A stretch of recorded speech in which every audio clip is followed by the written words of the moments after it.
Hey there, YouTube. This is Derek McDaniel. I wanted to talk today about the difference between chartalism and modern monetary theory. They're based on the same line of thinking, and they share this. Well, MMT continues the chartalist tradition, um, but there's certain distinctions between these ideas that are important. So first, as for chartalism. So chartalism is a school of economic thought that was basically started with Georg Friedrich Knapp, a German economist. Um, he published a book called The State Theory of Money, or Staatliche Theorie des Geldes. Basically, I have the Wikipedia article up here, and it describes the premise. The state theory of money, which founded the chartalist school of monetary theory, which argues that money's value derives from its issuance by an institutional form of government rather than spontaneously through relations of exchange. Okay, so that's chartalism. Basically, it says money is valuable because government recognizes it. Okay.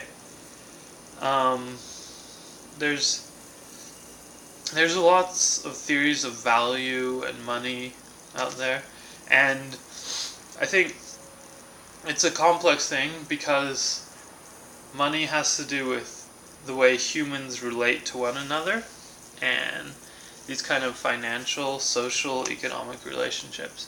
So there's a lot of different ideas about money, and I think they have merit. Like, a lot of different ideas have merit, and if you want to have a complete picture of what money is, you need to consider a lot of these ideas. But personally, I feel the chartalist thinking captures the most important essence. Okay, and one thing about chartalism that I sort of don't like the way it's presented is it's called the state theory of money. So it sounds like it only has to do with government issuing and recognizing money. And obviously, there's a lot of interactions in life that don't necessarily have to require a government. Okay? And so, I prefer, like, there was this Forbes article, I think it was referencing another article, but it said, oh, Bitcoin obliterates chartalist state theory of money. And it's like, well, I don't think you're accurately representing the complete picture of what chartalism is. So I prefer to call chartalism the political and legal theory of money. So again, it's about how humans relate to one another. I took an anthropology class recently, and like, just this idea was driven home to me. Like, these economic principles aren't just about the physics of value in the universe. Even that's one aspect of it. It's a lot of it comes down to humans, our traditions, culture, communication, how we interact, and there's a lot of variable to our behavior. So when you talk about political and legal theory of money, you're like, well, okay, it's about how humans interact with one another, how they relate to one another, stuff. And with the political and legal theory of money, that can apply to things like Bitcoin, where it's not orchestrated by a central government. But it's still people. It's still humans interacting. Someday that may be more than just humans, cyborgs, AI, and stuff like that. But let's not get too deep down that rabbit hole. So, yeah, so chartalist money theory, it focuses a lot on political and legal aspects of money. So, I've been trying to read a little bit of Georg Knapp's book. And I'm just going to read the first line of it, and this is the English translation. Okay. Chapter 1 is called Payment, Money, and Metal. And then the section is autometalism, nominality of unit of value. Okay? But anyway, the first statement in the book is money is a creature of law. A theory of money must therefore deal with legal history. Okay? So then he gets into a lot of different things about metal and paper money, and there's and unit of value, and just talking about money's use as exchange, and it's really interesting. So I would recommend, you can find PDFs of it online, so check out State Theory of Money.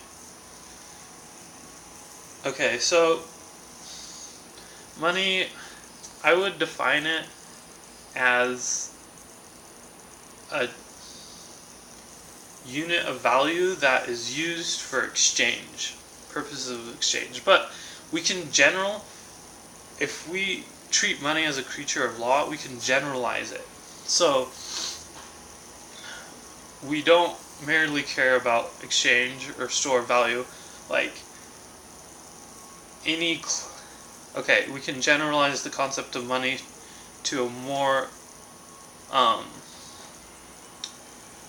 general idea of claims, legal claims to wealth, or claims to wealth.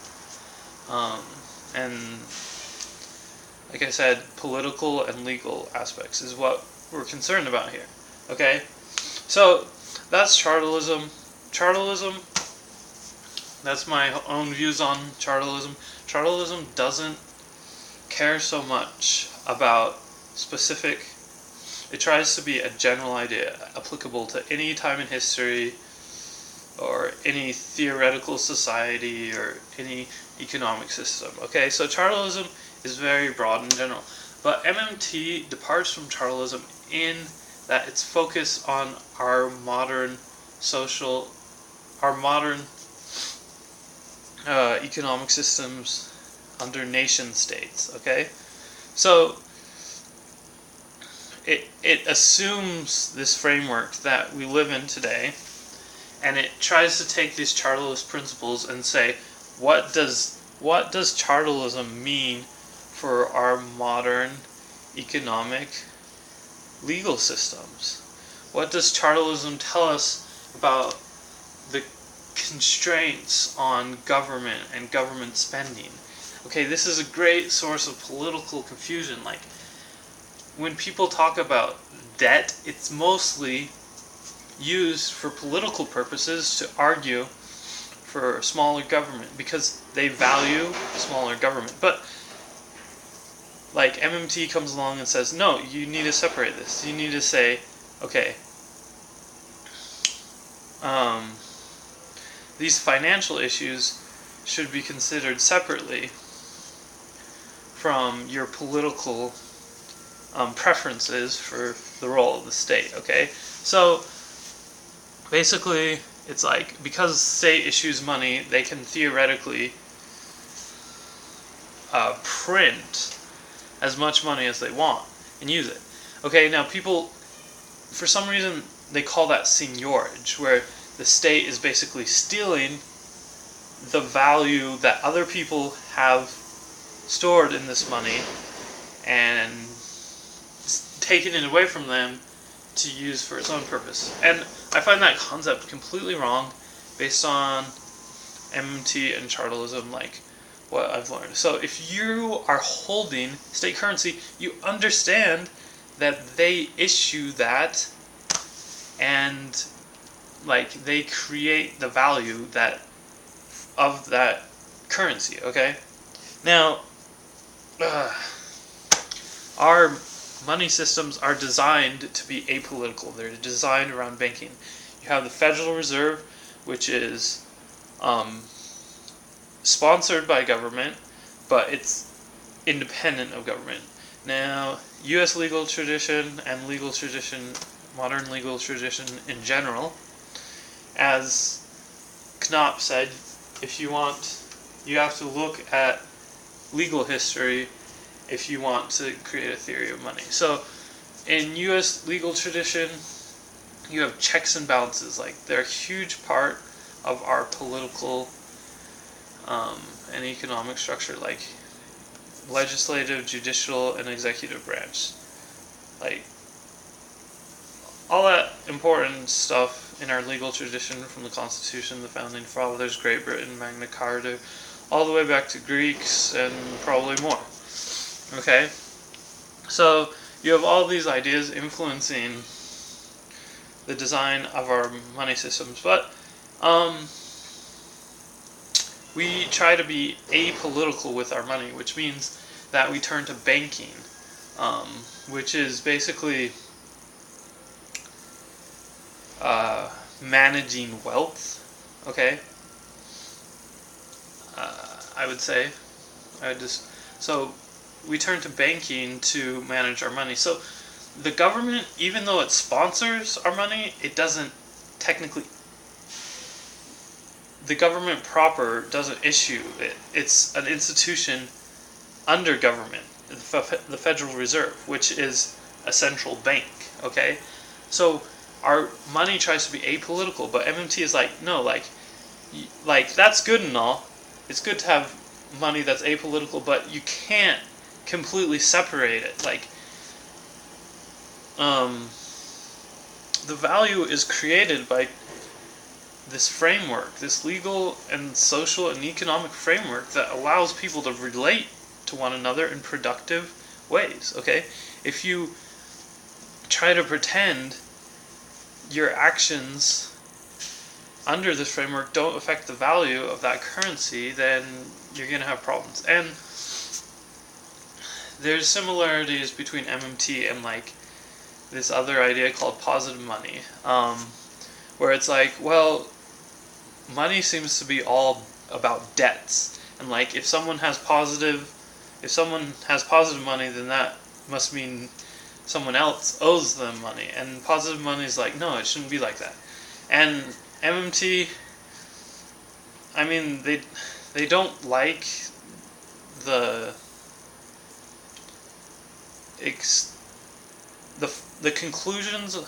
Okay, MMT really doesn't agree with the conclusions of positive money, which they tend to be sort of anti-banking, which is, MMT is like, oh, banking's a good idea, but we also need to recognize this political aspect of money. And yeah, so back to my original point, just to wrap it up, chartalism is the general theory of state theory of money, or as I like to say, political and legal theory of money. MMT looks at modern nation states and the constraints on them when it comes to currency and value creation and political constraints and stuff like that. And MMT is like, you guys, basically its message is saying, you guys, we've been crazy, like, we haven't recognized the potency of this system we've created. This, like, the foundation of your marketplace is government, where you formalize all the rules of what wealth is, who has access to it, how you interact with one another. Like, because it's the foundation, like, we can lean on that heavily. Like, we can issue money and people can save that as equity, and because, like, money value can be very, very stable with good policy because of our taxation structure, because you have a large volume. Like volume begets stability by how it affects risk. Like, if you own a movie theater, or if you own a big conglomerate of anything, let's go with our movie theater example. Like, if you want to fill up all the seats, you can, in a big theater, you can like sell more than will actually be than your capacity, and like it'll okay, my explanations in the video are sort of jumbled, sorry. But the point is, there's a lot of factors that allow us to create a very stable money system,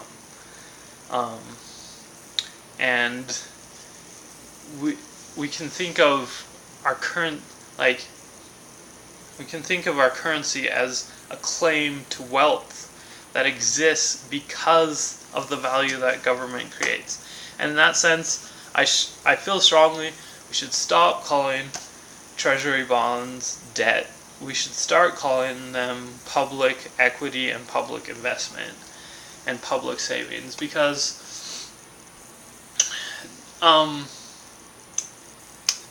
calling treasury bonds debt miscommunicates a lot about the way they are used financially. Treasury bonds are used when people are very risk averse, when savers, investors are risk averse. They want when investment opportunities or the marketplace is saturated, in the sense that it's very hard to use your capital to claim more capital. So if we're at if all the wealth is claimed and rents extraction is near its limits and stuff like that, then people start liking treasury bonds. Now, I have a roommate who is a teller at a bank, and he says, I've talked with him about this, and he's like, yeah, treasury bonds are terrible because their return rate, especially right now, is so low. But when you have massive quantities of wealth, there's nowhere else you can put that much wealth and have stability. Because if you look at the market cap of the most valuable company in the world, I think it's been Apple or something, and it's like 600 billion. Let me Google that.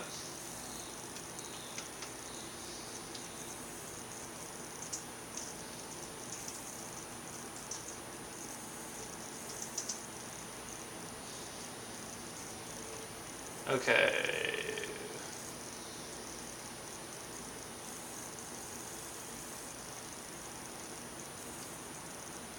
Market cap 540 billion right now. So, but the United States Treasury, people have said, there's 18 trillion of treasury bonds right now. Now some of them are held by the Federal Reserve, so it's sort of hard to say. Well, okay, I think it still should be counted as public equity.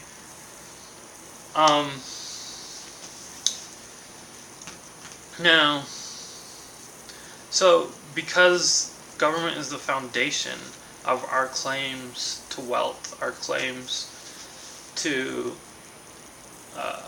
resources. Now, they don't control everything. They have these checks and balances, and that is so important.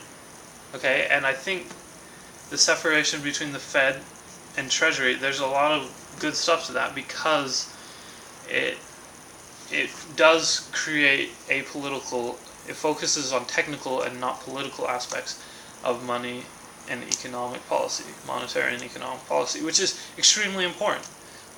Just because I support MMT and say we should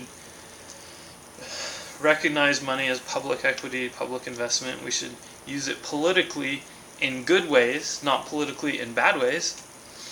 I think that's what led me to transition from a libertarian mindset, is that I'm libertarians are actually libertarians and MMT are surprisingly similar in how they think about money. Well, there's surprising similarities. They're very different at the same time. But libertarians don't want to be political at all. They don't want any compulsory relationships, which You need obligations to have people living together. Like, it just doesn't work. Now, I'm not saying libertarian ideas can't work, but like historically, what they want to see isn't something that's ever happened historically. Like, I think it has merit as something we could create, but it really hasn't ever happened historically. Okay, so the most valuable company is a mere fraction of the financial value of government, of the biggest government financially, which is the U.S. I mean, I'm not sure how much the European Union has in financial equities. That's a very complex situation, which MMT has a lot to say about that, because you have this strange political and economic union that is relatively recent. So it's sort of like a testing ground for all these MMT concepts, like how important is the political versus the apolitical aspects of it. But anyway, so yeah. So with chartalism, you're going to look at all of history. With MMT, you're going to look at how things work today and all our modern relationships. And I think that's very important, because economics has a major reproducibility problem, because like human culture evolves, our human relationships evolve. You'll never have reproducibility in economics at the macro level, where there are important issues to solve. It's just impossible. I mean, if you could time travel, perhaps you could like look at different timelines and like create reproducibility in even experiments, but that's sci-fi. Let's not worry about that too much. So that's another reason why I like MMT, because it's like, oh, these economic principles apply to our modern social systems. They aren't like universal laws of wealth. Well, there can be universal laws, but you aren't going to be able to make as effective statements if you try to view these relationships as universal things. You have to look at them in the context of our modern institutions and modern legal and political relationships. And that's why I like MMT, and that's why I think you should check it out and learn about chartalism if you have any interest in economics or want to understand finance better. Even if you aren't political, if you want to understand banking and our financial systems, then I would encourage you to check it out. So yeah, that's what I have to say. Sorry this is so long, but hope it had some good info. Thanks, bye.